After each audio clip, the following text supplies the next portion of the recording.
자, 일단은 코스피 코스닥 전반적인 한국 시황은 11월 됐으니까 요거 한번 얘기를 해보겠습니다. 오늘도 수출입 지표 무역 수지 나왔죠. 수출 회복에 반등한다. 아니다. 대외 악재로 약세다. 요렇게 VS만 놓고 보면 둘 다 각자의 논리가 있습니다. 반도체 뭐 어쨌든 수출 반등하면서 이제 끌어주면서 갈 것이다. 아니다. 지금 뭐 전쟁이나 뭐 대외 뭐 금리나 유가나 이런 게 어떻게 될지 모른다. 이런 논리가 있는 것 같고요. 코스피 지수 추이를 한번 보여주시면 8월부터 지금 10월까지 우리가 얼마나 힘든 길을 걸어왔는지 2700선 근처까지 갔다가 쭉쭉 내려서 10월은 정말 블랙 옥토버였죠. 2277포인트까지 떨어진 채로 10월 마지막 날을 마무리를 했습니다. 자, 그러면 요거 한번 여쭤볼게요. 두 분께 OX.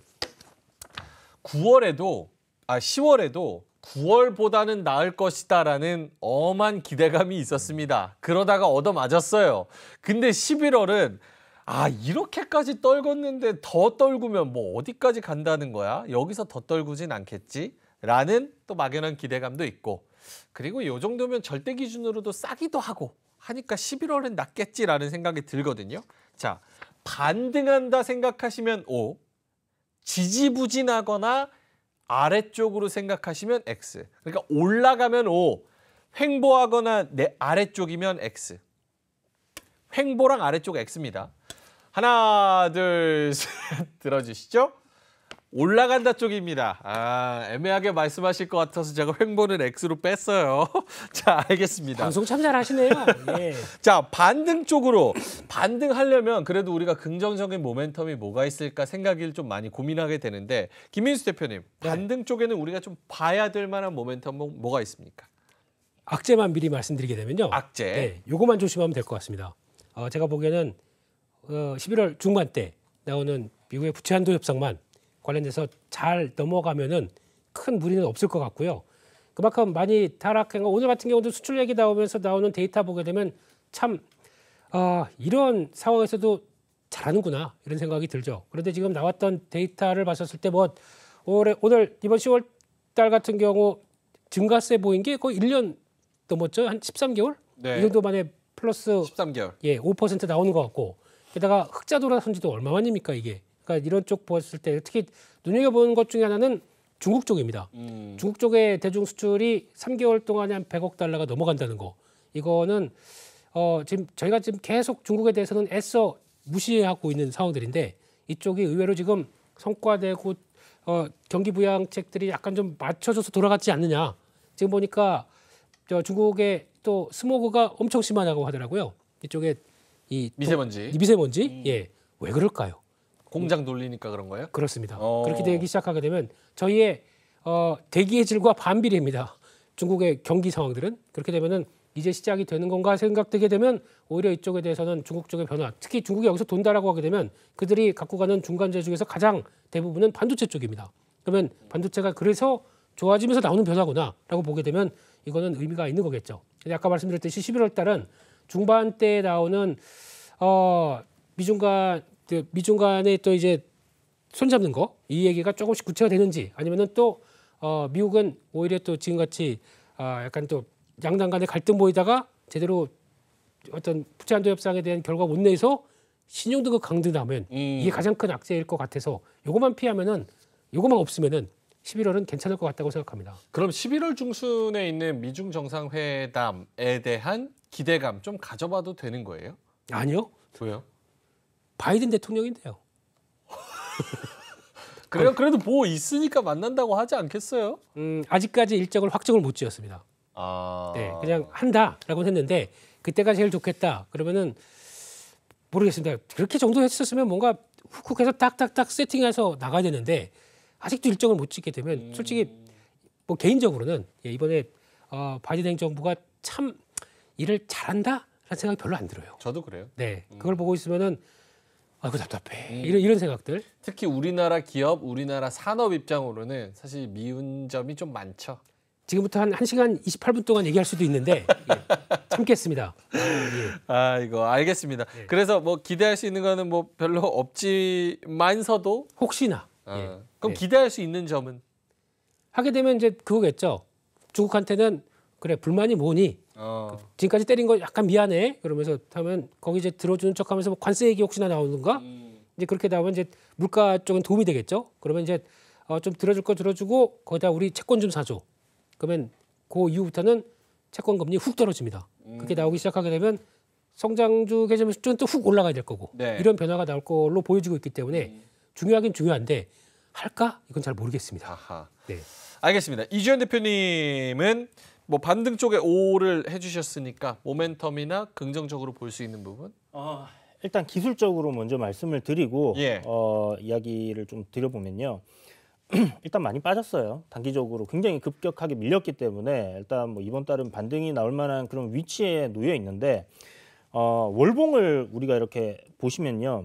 주가가 갭 상승 출발한다 하는 부분이 아침부터 매수세가 좀 많이 붙어서 시가가 올라가서 출발한다라는 이야기를 할 수 있는 부분이거든요. 네.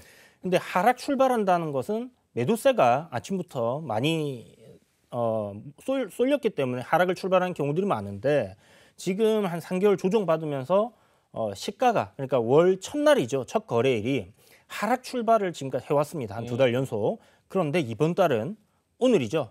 상승 출발했습니다. 그래서 기술적으로 봤을 때 지금 많이 빠져서 2,300이라는 이런 가격대도 일단 뭐 매수 관점으로 봐야 되는 구간이기도 하고 시작이 일단은 좋았다라는 거 그런 부분에서 일단 이야기를 드리고 오늘 그리고 이거는 이제 뭐 어떤 데이터라든지 어떤 그런 거를 떠나서 제가 이제 매매를 하면서 시장을 거의 매일 이렇게 모니터링을 하는 관점에서 네.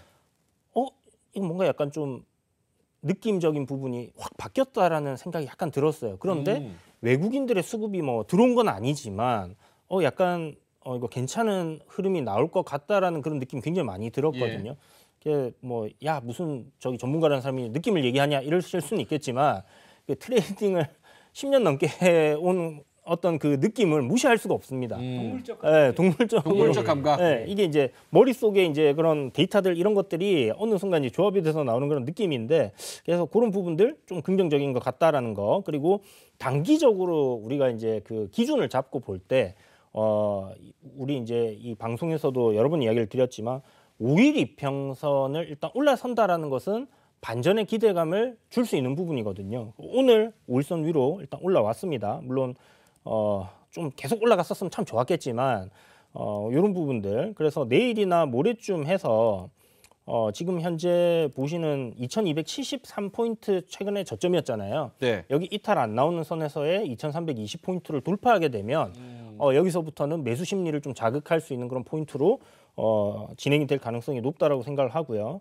물론 뭐 파생 쪽이 되겠죠. 그러면 파생이 먼저 움직이니까 그런 부분이 나와준다라면 일단 뭐 긍정적이다. 긍정적으로 볼 수 있지 않겠나 단기간으로는. 오케이. 그렇다면 뭐 월 전체로 봤을 때는 어떻게 될지 모르겠지만 일단 상승으로 저는 생각을 하고 있고 좀 전에 얘기하신 바이든과 그 시진핑의 만남에서 제 생각에는 물밑 작업이 진행이 아마 되고 있을 거예요. 그래서 짠 하고 둘이 만나면 악수하고 준비돼 있던 거 그냥 발표하고 뭐 이렇게 진행이 되겠죠. 그렇죠. 보통 정상들 회담 그러니까. 근데 미국에서 요구하는 거는 금융시장 개방을 더 요구를 크게 할 것 같고요. 그게 어떻게 보면 이제 중국에게는 독이 될 수도 있겠지만 지금 현재 뭐 경기를 부양해야 되는 중국도 지금 경기를 부양해야 되는 차원인데 그렇죠. 여기서 이제 들어가 있는 돈들은 거의 부동산 쪽으로 다 쏠려 있단 말이죠. 그러면 미국에서는 우리나라 IMF 때 우리나라에게 요구했던 것처럼 이런 완전 시장 개방을 요구할 가능성이 좀 높은데 그게 이제 쉽지는 않을 거라는 생각이 듭니다. 그러면 이거를 요구하는 것만큼 무언가를 내줘야 되니까 그게 이제 좀 진행이 잘 됐다고 했을 때 저는 굉장히 긍정적인 효과를 긍정적이다. 불러일으킬 수 있다라고 생각을 하고요. 그렇게 될 가능성이 좀 뭐가 됐든 간에 좀 좋은 쪽으로 흘러갈 가능성이 높다라고 생각하는 이유 중에 하나는 지금 전쟁이 두 군데서 일어나고 있잖아요. 그렇죠.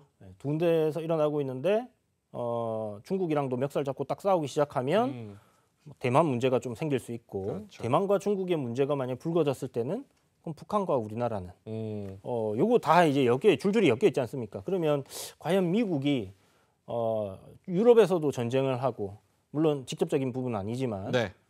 중동에서도 전쟁을 하는데 아시아에서까지 가능할까? 그거 거의 불가능하다고 생각을 하거든요. 그렇다면 뭔가 달래야 되지 않겠나? 사탕을 하나 쥐어줘야 됩니다. 그런 관점으로 생각을 해본다면 좀 긍정적으로 생각했을 때 뭐가 될 것 같다라는 부분이고 FOMC 오늘 밤이잖아요. 예. 여기서 나올 이야기는 이미 주가가 다 선반영했다 이렇게 생각을 합니다. 뭐 두드려 맞을 거 우리는 다 두드려 맞았기 때문에 뭐 여기서 이제 더 최악으로 나올 수 있는 거는 물가가 올랐어요, 금리 인상합니다 이거밖에 없거든요. 그렇죠. 근데 그거 인상하면 충격은 받겠지만 그때가 진짜 완전 저점일 거라고 생각을 하고요. 더 뭐 올릴 건덕지가 없잖아요. 근데 물가는 기대 인플레이션이 올라간 부분이기 때문에 결국 형님들께서 이 블러핑으로 좀 잠재우지 않겠나. 그러면 조금 강도 높은 이런 블러핑 이야기들이 나오겠지만 그건 이미 주가에 다 선반영됐다라고 봤을 때 네. 올라갈 수 있다 이렇게 생각합니다. 알겠습니다. 미중이 만나는 것 자체가 지금 상황이 최악이기 때문에 좋은 소식밖에 들릴 수 없지 않겠느냐 이렇게 말씀을 해주셨고 오늘 FOMC는 그냥 지나갈 것이다 뭐 이런 식으로 말씀을 해주셨습니다. 마지막으로 정말 짧게 시간이 너무 많이 지났어요. 만약에 지금 아까 5를 드시는데 반등한다라고 5를 드시는데 주저 하셨던 거는 강한 반등이 아니라 반등을 한다고 하더라도 약한 반등을 기대하시는 거 아닌가라는 생각이 드는데 그럼 만약 그렇다면 그 반등 속에서 뭐가 멱살 잡고 증시를 끌어올릴 것 같은지가 궁금하거든요. 반도체밖에 지금은 없지 않느냐라고 생각이 들어도 반도체 사실 HB의 모멘텀으로 오르는 건데 HB의 모멘텀은 몇 달 전부터 지금 이미 벌써 주가에 녹아있는 상황이어서 새로운 뉴스가 뭐 엔비디아가 21일 날 실적이 너무 서프라이즈하게 나와서 한번 빡 뛰지 않는 이상은 더 뭐 강하게 갈 수 있나? 이런 생각이 들기 때문에 반도체도 이미 벌써 다 반영한 것 같고 뭘 봐야 되지? 이런 생각이 좀 들기는 하거든요. 두 분 뭐 말씀해 주신다면 짧게만 김민수 대표님부터. 반도체는 기본이고요. 기본. 네, 아까 중국 관련된 얘기 들리다 보니까 화학, 철강 이런 것들이 움직이기 시작하죠. 철강. 네, 이게 거의 안 나오더라고요. 주가는 저점에서 쭉 움직이는데 이것도 벌써 턴했습니다. 예. 게다가 또 수출에서 아이디어를 찾는다. 수출 데이터 좋은 것들은 안 빠지겠죠. 아마 화장품, 전력기기, 제 개인적으로는 조선 쪽도 지금은 재미가 없지만 예. 내년까지 본다 그러면 계속 봐야 된다고 생각합니다. 이런 쪽들은 여전히 수출, 그러니까 뭐 나는 데이터를 갖고 있어, 좋은 거 봐. 그런데 왜 내가 주가가 빠져야 되겠어?라고 하는 당연성을 보일 수 있는 쪽들은 계속 시장에서는 버티고 밀린다 그러면 계속 또 움직임이 나올 것 같습니다. 미중이 만난다는 그 모멘텀으로 경기 민감주, 굴뚝주 이런 게 살짝 움직임이 나올 수도 있다. 이주연 대표님은요? 저도 그렇게 생각을 하고요. 지금 화학단에서 반등이 나오는 부분이 그동안에 이제 적자에서 흑자로 전환한 부분들 약하지만 일단 흑자로 전환을 했거든요. 그래서 그런 부분에서 어떤 그 지속성이 있는지 이런 부분들을 좀 봐야 될 것 같고 예. 내리지 않으면 올라가지 않겠습니까? 그러면 2차 전지가 조금 문제기는 하지만 반도체가 잘 버텨준다. 큰형님 그러니까 삼성전자, SK하이닉스가 버텨준다 했을 때는 괜찮을 것 같고 그다음에 D램 가격 상승 지금 계속 이야기 나오고 있지 않습니까? 네. 그러니까 반도체 섹터 바닥을 쳤다라는 이 부분이 뭐 저는 무엇보다 중요하다라고 생각을 해요. 그러면 지금 낸드 가격 상승 나왔고 다음 달 그러니까 12월이죠. 12월 달에도 한 20% 정도 가격 인상 나올 거다라는 이야기가 있기 때문에 그게 그런 식으로 진행이 된다라고 했을 때는 반도체단 섹터들은 뭐 기존의 HBM의 이슈를 뛰어넘어서 기존에 하고 있는 뭐 D램 뭐 이런 부분들 전반적으로 이제 바닥을 찍었다라는 부분 앞으로 좋아진다라는 기대감 이런 것들이 좀 작용할 수 있지 않겠나 생각을 하고 있습니다. 알겠습니다. 이 부분 증시가 반등하면 어떤 섹터가 오를 것이냐에 대한 부분은 두 분의 의견이 좀 동일한 것 같습니다. 이로운 경제 채널 EBC